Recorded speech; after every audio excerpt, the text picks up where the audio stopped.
আজকে বানাবো আমের আচার। আমের আচার বানানো কিন্তু অনেক সহজ, খুব সহজ পদ্ধতিতে আজকে আমের আচার বানাবো। আর এই আমের আচারটা সারা বছর ধরে তুমি সংরক্ষণ করে রাখতে পারবে, কিছু হবে না। তো এইভাবে তোমরা দেখতে থাকো ভিডিওটা, তাহলেই বুঝতে পারবে কিভাবে করছি। এখানে আমি দেখো আম নিয়েছি। আমগুলোকে প্রথমে ধুয়ে পরিষ্কার করে নিতে হবে। এরপর আমগুলোকে একটা তোয়ালা দিয়ে খুব সুন্দর করে মুছে নিতে হবে, কেননা এই আমের গায়ে যেন জলটা লেগে না থাকে। এই জল কিন্তু থাকলে আমের আচার কিন্তু অনেক সহজেই নষ্ট হয়ে যাবে। তার জন্য তোমাকে সবগুলো আমই খুব ভালো করে জলটা মুছে নিতে হবে। এইভাবে আমগুলো মুছে নেওয়ার পর তারপর আমি কেটে নিব। এখানে দেখো আমগুলোকে খুব সুন্দর করে কিউব কিউব করে কেটে নিব, তাহলে কিন্তু দেখতে খুব সুন্দর লাগবে, একই সাইজের হবে। তো এইভাবে দেখো মাঝখানের বীজটা ফেলে দিব। এবার আমগুলোকে কেটে নিচ্ছি। বন্ধুরা, তোমরা যদি নতুন হয়ে থাকো চ্যানেলটা সাবস্ক্রাইব করে দিও, আর লাইক কমেন্ট করে আমাকে জানিও এই আমের আচারের রেসিপিটা কেমন হয়েছে।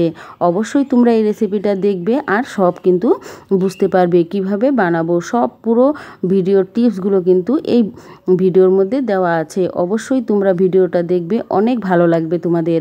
এভাবে দেখো সবগুলো আমি কেটে নিচ্ছি।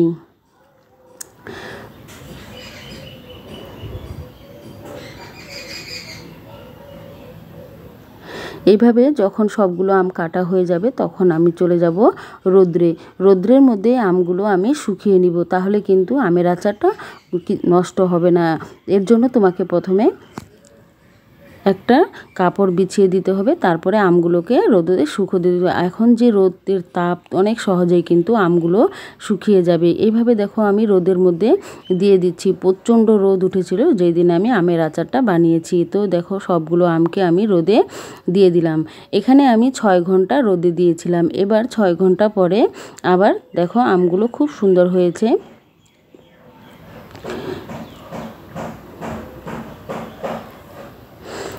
সবগুলো আমকে আমি এবার একটা প্লেটের মধ্যে উঠিয়ে নিব। আমগুলো কিন্তু খুব ভালো করে শুকিয়েছে।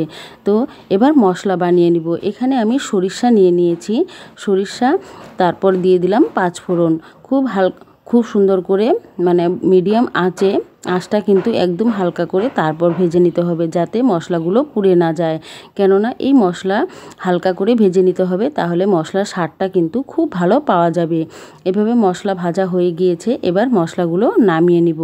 মশলাগুলোকে দেখো একটা প্লেটে থালের মধ্যে নামিয়ে নিয়েছি। মশলাটা ঠান্ডা করে তারপরে আমি মিক্সিতে গুঁড়ো করে নিব। দেখো মশলাগুলো গুঁড়ো করে নিয়েছি। এই মশলাটা কিন্তু একদম মিহি করে পেস্ট করবে না, তাহলে কিন্তু খেতে ভালো লাগবে না। সব মশলাগুলো দিয়ে দেওয়ার পর এখানে দিয়ে দিলাম আমি 2 টেবিল চামচ হলুদের গুঁড়ো। এবার দিয়ে দিচ্ছি লঙ্কার গুঁড়ো। লঙ্কার পরিমাণটা তুমি তোমাদের হিসাব মতো দিবে, কতটা ঝাল খাবে সেই হিসাবে। এখানে আমি 2 টেবিল চামচ লঙ্কার গুঁড়ো দিয়ে দিলাম। 1 টেবিল চামচ দিয়ে দিলাম আমি জিরার গুঁড়ো। 1 টেবিল চামচ দিয়েছি আমি ধনিয়ার গুঁড়ো, আর সামান্য অল্প কালো জিরে দিয়ে দিলাম। কালো জিরে দেওয়ার পর তারপর দিয়ে দিলাম পরিমাণ মতো লবণ। লবণটা কিন্তু একটু বেশি দিতে হবে, তাহলে আমের আচারটা খেতে ভালো লাগবে। আমের আচারে কিন্তু লবণ একটু কড়া হলে বেশি ভালো লাগে। এখানে তেল দিয়ে দিলাম।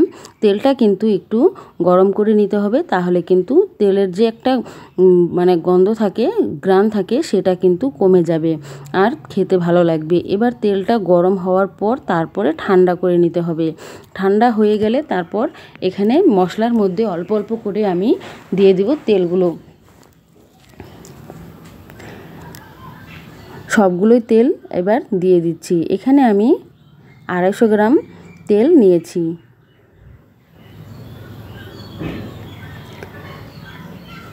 এবার হাতা দিয়ে খুব ভালো করে মশলাগুলোকে তেলের সাথে মিশিয়ে নিব। এইভাবে খুব ভালো করে মিশিয়ে নিলে তাহলে কিন্তু মশলাটা খুব সব দিকে সমানভাবে মিলেমিশে যাবে, আর আচারটাও কিন্তু খুব সুন্দর তৈরি হবে। এইভাবে মেলানোর পর তারপর কিন্তু এই মশলাটা আমি 5 মিনিটের জন্য রেস্টে রেখে দিব, তাহলে মশলাগুলো কিন্তু খুব ভালো হবে। এইভাবে নেড়ে চেড়ে তারপর ঢেকে রাখতে হবে।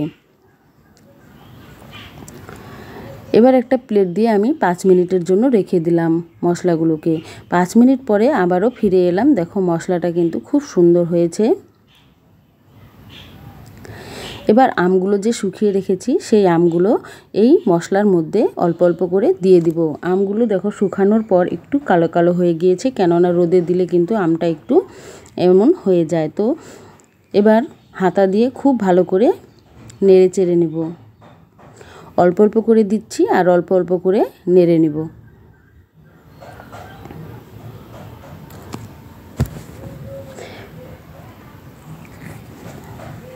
বন্ধুরা, তোমরা যদি নতুন হয়ে থাকো চ্যানেলটা সাবস্ক্রাইব করে দিও আর লাইক কমেন্ট করে আমার পাশেই থেকো। পুরো ভিডিওটা দেখো, তাহলে কিন্তু অনেক ভালো লাগবে আর অনেক কিছু শেখার আছে এই ভিডিওতে। তোমরা অবশ্যই আমের আচার খুব সহজেই বানিয়ে নিতে পারবে।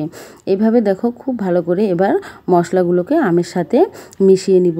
এই আমের আচার কিন্তু সারা বছর তুমি এই আমের আচারটা রাখতে পারবে, কেননা আমি এটা কিন্তু খুব ভালো করে রোদে শুকিয়ে নিয়েছি। আচার আমার তৈরি হয়ে গিয়েছে। এবার দেখো একটা প্লেটে আমি নামিয়ে নিচ্ছি। কি সুন্দর হয়েছে, দেখতেও যেমন হয়েছে খেতেও কিন্তু দারুণ হবে। অবশ্যই তোমরা এই আচারটা একবার হলো বানিয়ে দেখতে পারো, অবশ্যই ট্রাই করো। একটা জারের মধ্যে কাচের বয়মে যদি তোমরা রাখো তাহলে আচার অনেক ভালো থাকে, আর মাঝে মাঝে রোদে দিলে তাহলে কিন্তু আচার খুবই ভালো হয়।